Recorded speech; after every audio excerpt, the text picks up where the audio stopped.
कहानी की शुरुआत एक ऐसी दुनिया से होती है जहां आजिन नाम के खास किस्म के लोग रहते थे। असल में आजिन कुछ अमर लोग थे जो किसी भी तरह के हमले को झेल सकते थे, यहाँ तक कि वो अपनी शक्तियों की मदद से खुद को दोबारा जिंदा भी कर सकते थे। और इन्हीं शक्तियों के बारे में ज्यादा जानकारी इकट्ठा करने के लिए सरकार ने आजिन कमेटी की स्थापना की। इसके बाद हम के नगाई नाम के एक आदमी को देखते हैं जो रोड पर चल रहा था, पर अचानक उसकी टक्कर एक गाड़ी से हो गई। पर इसके बावजूद भी उसका शरीर अपने आप वापस सही हो गया, जिसका मतलब था कि वो भी एक आजिन है। पर इस हादसे से पहले के नगाई बिल्कुल एक आम जिंदगी जी रहा था। पर उसके आजिन होने की खबर फैलते ही आजिन कमेटी उसे अपने साथ ले आई, जहां उसकी सुरक्षा करने की बजाय उन्होंने के नगाई के ऊपर अलग अलग ऑपरेशन करने शुरू कर दिए। के नगाई सरकार का पकड़ा हुआ तीसरा आजिन था, जिसका मतलब था कि सरकार उससे पहले भी 2 आजिनों के ऊपर एक्सपेरिमेंट कर चुकी है। आजिन कमेटी के हेड यू तोजाकी का काम इन आजिन्स के बारे में ज्यादा से ज्यादा जानकारी सरकार तक पहुंचाने का था, और इसलिए उसने डॉक्टर से के नगाई के हाथ पैर काटने को कहा ताकि वो लोग उन्हें दोबारा सही होते हुए देख सकें। पर वही के नगाई को अब तक समझ ही नहीं आ रहा था कि आखिर उसके साथ हो क्या रहा है। उधर एक सरकारी ऑफिसर तोजाकी से इन एक्सपेरिमेंट्स के बारे में जानकारी ले रहा था कि तभी उस लैब में तनाका और साटो नाम के 2 घुसपैठियों ने हमला कर दिया, और अंदर घुसते ही उन्होंने सभी पहरेदारों को मारना शुरू कर दिया। जिसके बाद साटो ने एक कैमरा के जरिए तोजाकी को बताया कि वो और तनाका वहाँ पर सिर्फ के नगाई को बचाने आए हैं। साथ ही उसने बताया कि कैसे उसने कुछ साल पहले ठीक इसी तरीके से तनाका को भी बचाया था। उसकी बात सुनते ही तोजाकी ने तुरंत सभी गार्ड्स को तनाका और साटो को रोकने के लिए खास इंजेक्शंस का इस्तेमाल करने को कहा। पर जैसे ही वो इंजेक्शन साटो के हाथ पर लगा तो उसने अपना हाथ दूर फेंक दिया और उसके बाद दोबारा से हाथ उगा लिया, जिसका मतलब साफ था कि वो भी एक आजिन है। असल में तनाका और साटो ही वो 2 आजिन्स थे जिन्हें के नगाई से पहले पकड़ा गया था। थोड़ी देर बाद ही साटो सभी गार्ड्स को खत्म करते हुए के नगाई के पास पहुंच ही गया, जहां उसे आजाद करने के बाद साटो ने उसके हाथ में बंदूक पकड़ाते हुए कहा कि बचे हुए सारे डॉक्टर्स को गोली मार दे। पर के नगाई ने ऐसा करने से साफ इनकार कर दिया, जिसके बाद साटो ने खुद ही एक डॉक्टर को गोली मार दी। पर के नगाई को उसकी बात पसंद नहीं आई और फिर उसने साटो के ऊपर ही गोलियां चलाना शुरू कर दिया, जिसके बाद वो डॉक्टर्स के साथ वहां से भाग गया। पर थोड़ी देर बाद ही साटो ने उन्हें ढूंढकर बचे हुए डॉक्टर्स को खत्म कर दिया, जिसके बाद अब वो के नगाई की तरफ बढ़ रहा था, क्योंकि उसने आजिन होने के बावजूद भी इंसानों का साथ दिया था। तभी साटो ने अपने अंदर से एक भूत निकाला जो कि उसके आजिन होने का सबूत था, और तभी के नगाई ने भी अपने भूत को बुला लिया, जिसके बाद उन दोनों के ही भूत आपस में लड़ने लग गए। और इसी चीज का फायदा उठाकर के नगाई ने वहां से भागने की कोशिश की, और जब साटो उसे पकड़ने के लिए आगे बढ़ा तो के नगाई ने अपने भूत से उस पर हमला कर दिया। कुछ देर बाद वापस जिंदा होने पर साटो और तनाका ने सभी न्यूज वालों से बात करने का फैसला किया।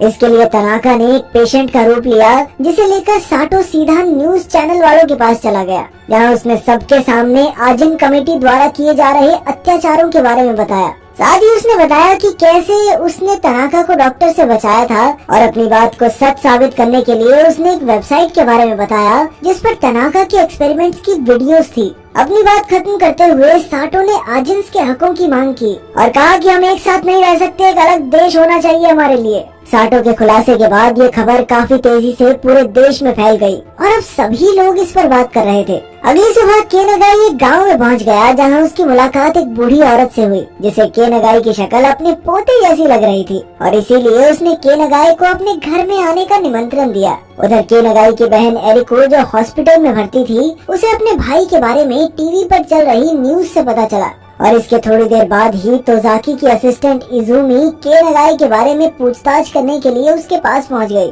पर एरिको को तो खुद अपने भाई के बारे में कोई जानकारी नहीं थी। पर तभी अचानक से तनाका के भूत ने इजुमी पर हमला कर दिया, जिसे वो हॉस्पिटल के बाहर से बैठा चला रहा था। पर असल में इजुमी भी एक आजिन थी, और उसने तुरंत ही अपने भूत को तनाका का सामना करने के लिए बुला लिया, जिसके बाद उन दोनों में लड़ाई शुरू हो गई। इजुमी के इस राज के बारे में पता चलते ही तनाका उसे खत्म करके एरिको को अगवा करने के लिए सीधा हॉस्पिटल के अंदर ही आ गया। पर तब तक उन दोनों के आसपास काफी सारे लोग इकट्ठा हो गए थे, जिन्हें देखकर तनाका चुपचाप वहां से चला गया।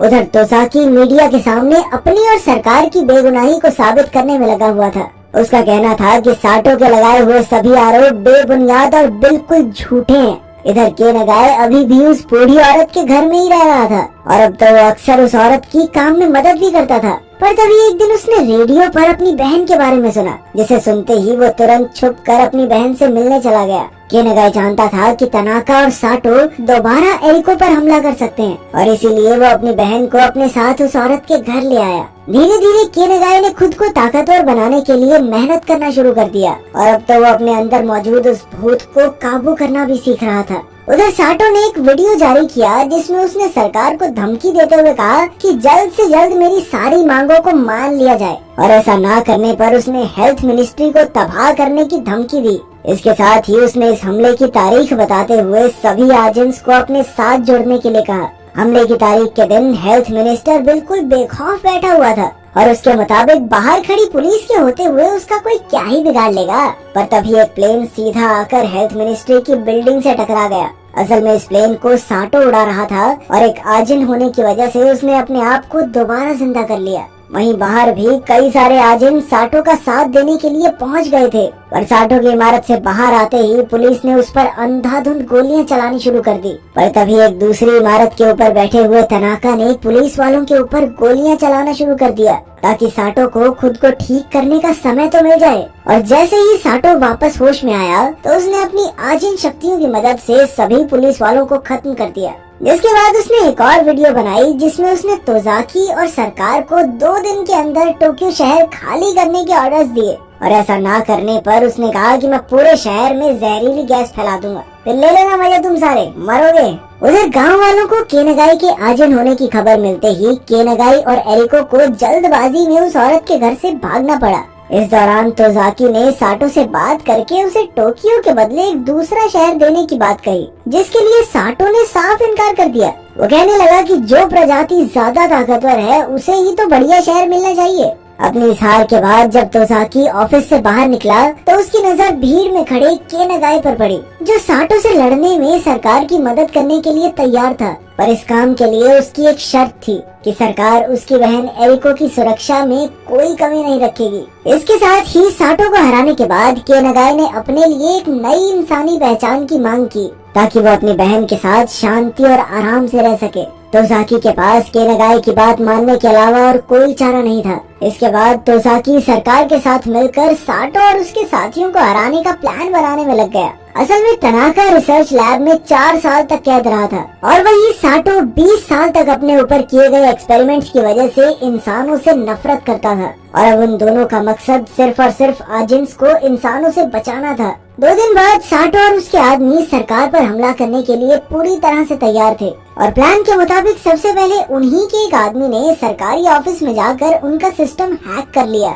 उधर तनाका ने इमारत के अंदर मौजूद सभी लोगों को कैद कर लिया था, जिसके बाद वो लोग जहरीली गैस छोड़ने के लिए इमारत की छत की तरफ बढ़ने लगे। पर तभी तोजाकी ने उस हैकर को ढूंढकर उसके ऊपर उसकी बंदूक तान दी और इधर तनाका अपने कुछ दोस्तों के साथ गैस वाले कमरे तक तो पहुंच गया था। पर तभी अचानक से एक काली सी चीज ने उन्हें चारों ओर से घेर लिया। असल में ये चीज केनागाय ने अपने भूत की मदद से बनाई थी और इसी चीज का फायदा उठाते हुए पुलिस वालों ने तनाका और उसके साथियों के ऊपर खास इंजेक्शन से हमला कर दिया। उधर साटो एक लकड़ी की दुकान पर मौजूद था, लेकिन फिर अगले ही सेकंड वो इमारत के अंदर पहुंच गया। असल में तनाका साटो का हाथ काट कर अपने साथ बैग में लाया था, जिसकी मदद से साटो ने अपने आप को उस कमरे के अंदर जिंदा कर लिया। और उसकी इस चाल ने केनागाय और पुलिस वालों दोनों को हैरान कर दिया था, क्योंकि उनमें से किसी के दिमाग में भी ये बात नहीं आई थी। और जैसे ही पुलिस वालों ने उस पर हमला करने की कोशिश की तो साटो ने अपने भूत की मदद से उन पुलिस वालों को खत्म कर दिया।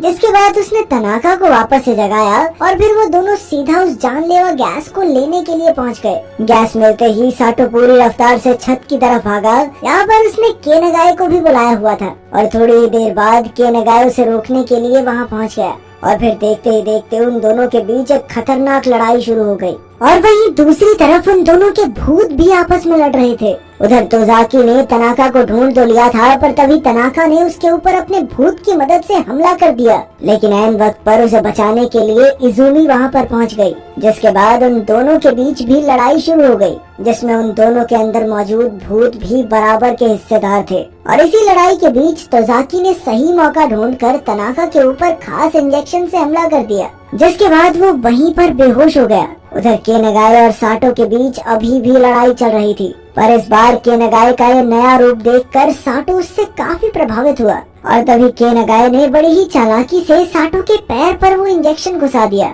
लेकिन इसी बीच उसका भी एक हाथ कट गया था। साटो के बेहोश होने के बावजूद उसके अंदर का भूत अभी भी जिंदा था और उसने साटो को फिर से जिंदा करने के लिए उसे तुरंत ही जान से मार दिया। ये देखकर केनेगाई काफी ज्यादा निराश हुआ क्योंकि उसके पास अब और लड़ने की शक्ति नहीं थी। पर जैसे ही साटो उस पर हमला करने के लिए आगे बढ़ा, तभी बहुत सारे पुलिस वालों ने वहां पहुंचकर उन दोनों को ही लिक्विड नाइट्रोजन गैस से जमा दिया, जिसके चलते वो दोनों वहीं पर जम गए। इसके बाद पुलिस वालों ने उनके बर्फ के पुतलों के छोटे छोटे टुकड़ों को तबाह करके साफ कर दिया ताकि वो दोनों खुद को वापस जिंदा न कर सकें। पर थोड़ी देर बाद ही केनेगाई ने लड़ाई में कटे हुए अपने हाथ की मदद से खुद को वापस जिंदा कर लिया, जिसके बाद वो शीशा तोड़कर सीधा बाहर